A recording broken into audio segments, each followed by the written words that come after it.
Sama mapya magore mangani kuti muzonzi nasi wakumboenda zvako tanchimanya gore saka ndasiya mamwe 2 months andasiya kuti ndipedze jeri.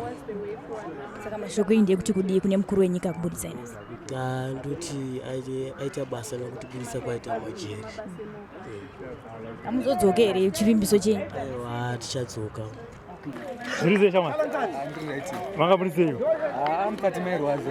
Amurwadza mukati. Munorwadza? Amurwadza. Yanga wapindira ngere chi? Theft. Ndakaba. Wanga kupi? Pamba pandogara ndakabira sekuru wangu. Wabira sekuru wako? Saka wanga wanzi mazuva makore mangani mwedzi mingani? Ndakapiwa 2 months vari ba 2 months idzodzo dzandirwadza. Dzakurwadza? Dzandirwadza. But wadzidza chii uri mucheri? Ndadzidza kusabata zvinhu zvavanhu. Handiti? Ndadzidza kusanetsa nevanhu. Ndadzidza zvakawanda. Maibatwa sei murumu? Taibatwa zvakanaka. But pajeri panongorwadza. Handiti ka? Uchanodzawo kuti chii kune vamwe chidiki? Ndichanodza kuti vamwe vanochengetedza panze hakuzi mukati munorwadza. Handiti ka?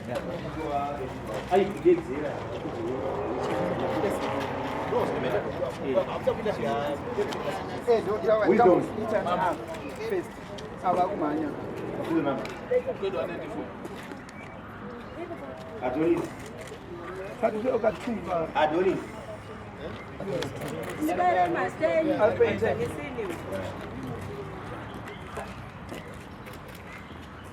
Kawana na. Kuzo namba.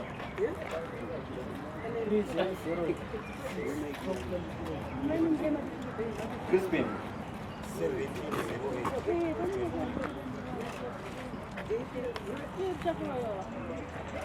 Peter. Apa Peter? Mgoma ngozvize. Murunzi wasei mabuda nasi? Kufara. Muzofara. Manga magara kwemwedzi mingani? 11 months. Manga mapinda nemhosva ichi?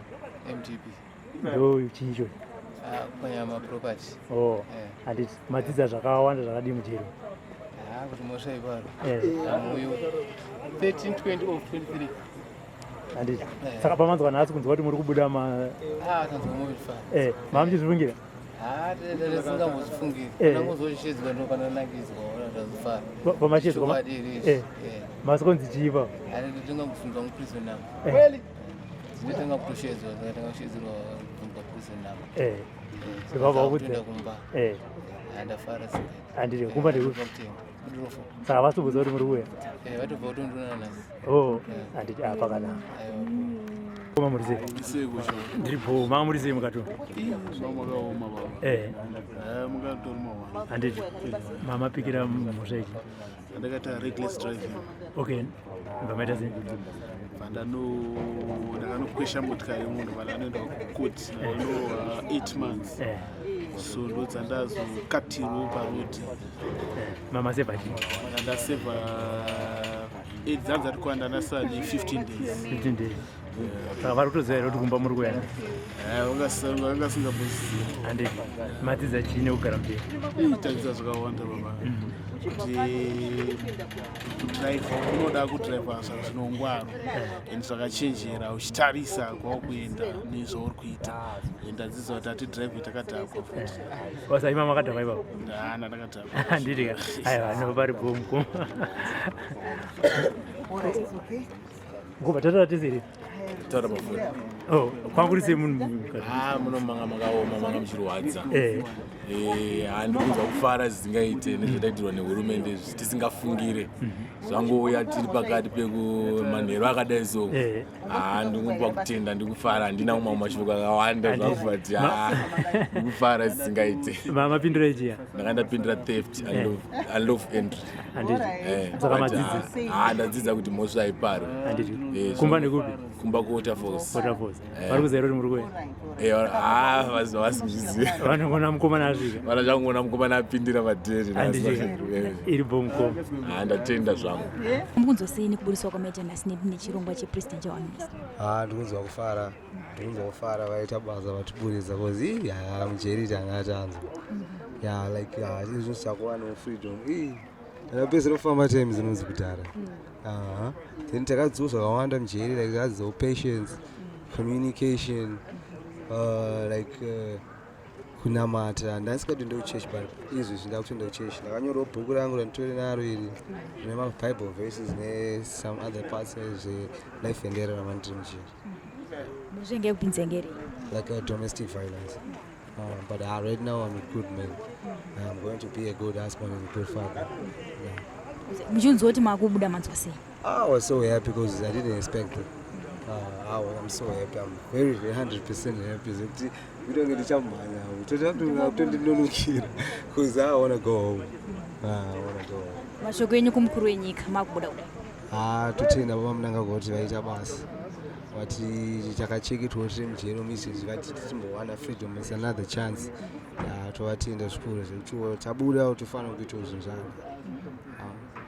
Kunzwa kufara mfunge kunzwa kufarisisa nekuti zvinhu zvandakasangana nazvo ndisina kutarisira kuti ndichasangana nazvo zvokuti ndichazonge ndichizopindawo mukati meusungwa uyezve usungwa zvinhu zvinongowanikwa zvisina kuzvitarisira especially mumabasa hazvina mugoni unongopinda mumusungwa wapara mhosva kana usina seni ndakarwadziwa because handina kupara mhosva asi ndinongotenda Mwari kuti ndangobudawo. Mwari wangondinominata kuti ndikwanise kubudawo ndiri paaministi, saka ndikungonzwa kufara kuti Mwari vaita basa nezvaitika nhasi ndikufara. Muchiti hamunopara mhosva. Mhosva yacho yamainzi mapindura muno yange irei? Mhosva yandakanzi ndapindura ndeye-unlawful entry. Ini ndinoita zvekuita mabasa angu emaoko ekuisa mareza waya nemafenzi. So ndakaenda pane mumwe musha wandainosupply reza waya. Ndasupply reza waya iyoyo, then reza waya iyoyo yakabva yanobiwa. Yabiwa reza waya iyoyo ndakanzi ndakaiba nekuti ndandasupply ndisati ndaita basa rawo. Saka inini ndipo kubatwa kwandakaitwa nemhosva. Saka zvekungondidya kuti inini handina mhosva yandakapara then ndakubikira mhosva yandandisingazivi 8 pence. Sama wapiwa makore mangani? Ndakanga ndakapiwa 5 months. Saka chiva ndazobvisirwawo nejeri ndandasara ne3 months. 3 months chiva ndapika 2 months newiki ndandasarira ne2 weeks kuti ndipedze mutongo wandandakapiwa kudare. Sasitarini paradaidzirwa manzwa sei? Ndavhunduka because mazuva angu andandakatarisira kuti anga asati asvika, saka ndazongovhunduka kuti ko chiri kuitika, then ndazongonzwa kuti ndozviripo vakutoenda kumba, so ndafara nazvo. Yes. Ndasununguka singaiti nechirongwa chaitwa nehurumende ichi. Ndafara singaiti nekuti mazuva mashoma ndadamburirwa waya zvinotendwa. Ndinotendawo nevaitichengetawo mukati memajeri ataigara ngavaramba vaine mwoyo wekurera iwoyo. Ndafara singaiti. Mhosva yamamapindura yange irei? Iri unlawful entry. Muchidimbo mungangonditsanangura chii chachaitika kuti muzori kana muri panzvimbo? Inini mhosva iyi handina ndakaipara asi kuti ndakapfuurawo nepakaparwa mhosva, saka ndakazongoitwawo suspect kuzongoongororwa kuti nzvimbo yandakaparira yakaparwa mhosva yayi hakusiko kwandaigara, saka ndo masungiro andakaitwa. Mapiwa makore akawanda sei? 15 months ndiri mujeri, saka pana ndasevha ndasarwa ne2 days. Saka 2 days dzakatokosha kudamburirwa kusazitoa kwangu, dzakakosha. tinotenda maita basi. Nezvataidzirwa nehurumende izvi handina mashoko akawanda ekutaura but handiri kufara. Zingaite mhosva yanga yakupinza yanga iri yanga iri unlawful entry, asi chandadzidza ndechekuti mhosva iparwe. Panze pakakosha kupfuura mukati. Handina chekunyanya kutaura zvangu. mapiwa makore mangani? Ndakandapiwa 14 months. Apa ndakandapika 12 months ndasara ne10 months. Saka pamanzwa zita renyu riri pane vamwe vari kuenda kumba manzwa sei? Ndanzwa kufara Zingaite. Nditombozive kuti kusvika papi chefchefa ndiri kufara Zingaite kuti ndabudiswa ndisati ndapedza chigove changu.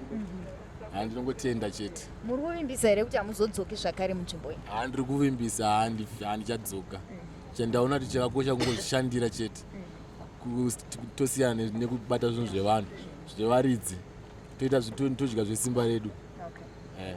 Maita basi kadiki takeje ngoma muri kunzwa sei? Nemufaro wakanyanyisa, nemufaro wakanyanyisa nezvataitirwa nehurumende. Ndinovimbisa kuti handichadzoki futi munzvimbo ino. Ndatosiwa kutoona mota panze, mukati munorwadza, ndakunochengetedza panze. Mhosva yemamapindira ngeri? Theft. Ndakabira sekuru andogara navo. Saka pamanzwa zita renyu chidetseronzwa kuenda kumba manzwa sei? Ndanzwa kufara, handiri masero ndajamba mwe wakatontifedha. Ndafara. Ndikufara sei. Kana asakapinda.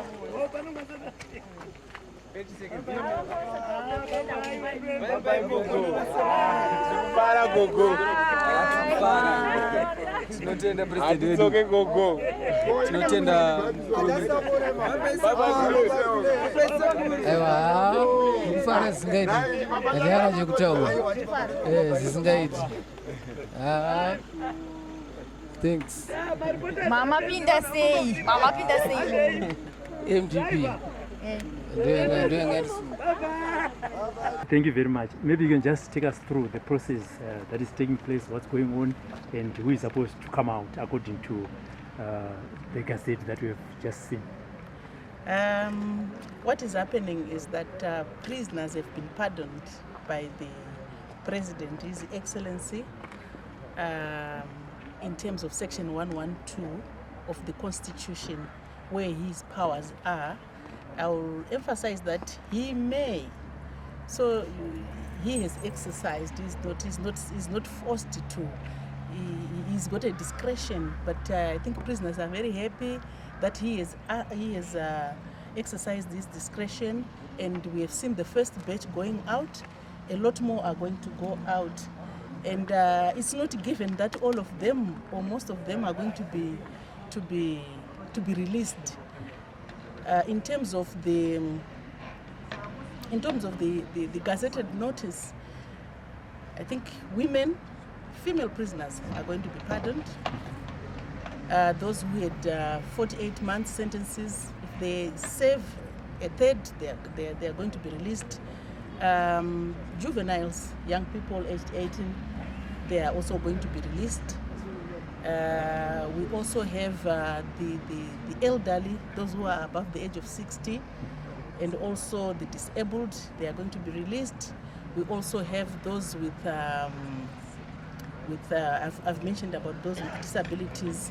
We have those with chronic ailments, those who have got diseases, incurable diseases. They are also going to go out. Those with specified offenses are not going to be released. Murderers, those who committed treason, armed robbers, those found in possession of firearms, those who contravened the Electricity Act, ones that steal cables, they are not going to be released. Those that were condemned to death are going to have their sentences turned into life imprisonment. They are going to be sentenced for life. And we've got some who had been sentenced for life. If they have served about 20 years of their life, they will also be pardoned. by the president, or they've already been pardoned by the president. So we will see them going out. Anyone? The beauty about them going out is that they've been rehabilitated. If you remember or if you recall, prisons and correctional services is what we call these places now. They rehabilitate, they correct. So the people who are going out have also been vetted on the side of correction. They've been corrected. They've also been rehabilitated. They've also been skilled with a number of skills that they are going to do outside when they go home. They can be integrated into society now, and hopefully they are integratable because of the processes that have been happening in prison. And what is your message to relatives that are going to welcome the ex-inmates as of now? To the relatives, I say they must welcome their relatives. They must welcome their children. They must integrate them and help them. Prison services did what they could do here to correct, to rehabilitate, and to empower them to be able to do other things. So we expect that when they go home, they should be most welcome. I'm sure they were being missed. People change when they come to prison, and they are not the same people as they were before they came here. So they should be really accepted, and they should help them so that they manage the integration into society. The closest relatives must be very positive about their coming, so that they even help the community to accept. If relatives don't accept anybody, the community will not accept such a person. First of all, let me thank His Excellency, the President, for approving the amnesty for the inmates. I think it has been said by the Permanent Secretary that all these people who are now going out have been rehabilitated, and we expect the community, the public, to accept their relatives. To us, we are satisfied that all those who have gone out are going to be law-abiding, and I don't think they will come back to prison anymore. I think you would have seen that the first group which came out, these are young people, able-bodied. So the parents should take care of them so that they can not come back to the prison. We are going to release about 4,000 plus inmates, and some of them it is going to be in stages.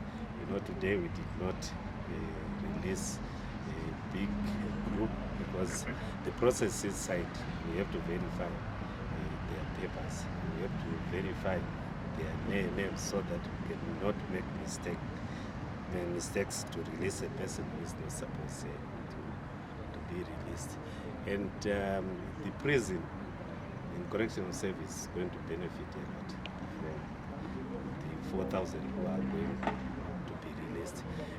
And right now we say, as of today, with plus 24,000 prisoners inside. So the 4,000 going out, we remain with about 20,000.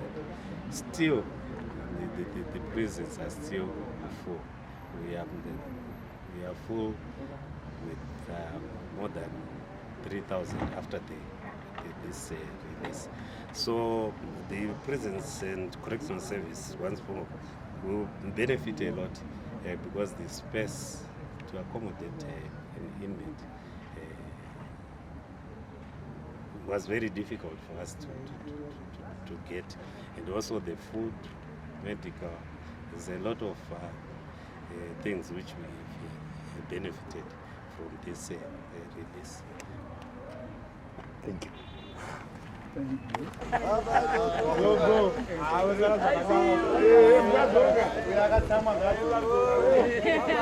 Bye.